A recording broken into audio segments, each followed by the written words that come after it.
இப்படி புதுச்சேரி ரெட்டியார்பாளையம் பகுதியில் தனியார் உணவு முன்பு வேலை தராதை கண்டித்து வாலிபர் பெட்ரோல் ஊற்றி தீ வைத்துக் கொண்டு புதுச்சேரி பரபரப்பு ஏற்படுத்தியுள்ளது. புதுச்சேரி ரெட்டியார்பாளையம் பகுதி அமைந்துள்ள கூல்கேட் என்னும் உணவகத்தில் இந்த உணவகத்தில் கடந்த 5 மாதத்திற்கு முன்பு பணியாற்றி வந்த சென்னையை சேர்ந்த வெங்கடேசன் இவர் உணவகத்தில் பணியாற்றி கொண்டிருந்த போது உணவகத்தில் பணிபுரிந்த பெண்ணிடம் தவறான தொடர்பு ஏற்பட்டதாக நிர்வாகம் கண்டித்து வேலையை விட்டு நிறுத்தியுள்ளது. இதனால் 5 மாதங்களாக வேலை இல்லாமல் கடந்த 2 மாதங்களுக்கு தினந்தோறும் வந்து வேலை கேட்டுள்ளார்.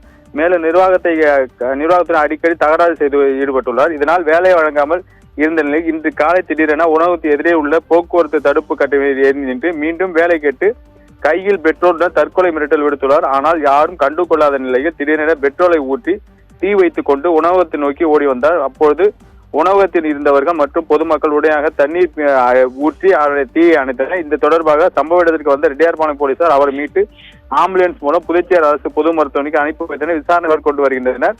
தவறான தொடர்பாக வேலையிலிருந்து நீக்கப்பட்ட நிலையில் வேலை வழங்க வேண்டும் என மிரட்டல் விடுத்த தன்னைத்தானே தீ வைத்துக் கொண்ட சம்பவம் புதுச்சேரி பரபரப்பை ஏற்படுத்தி கிப்டி.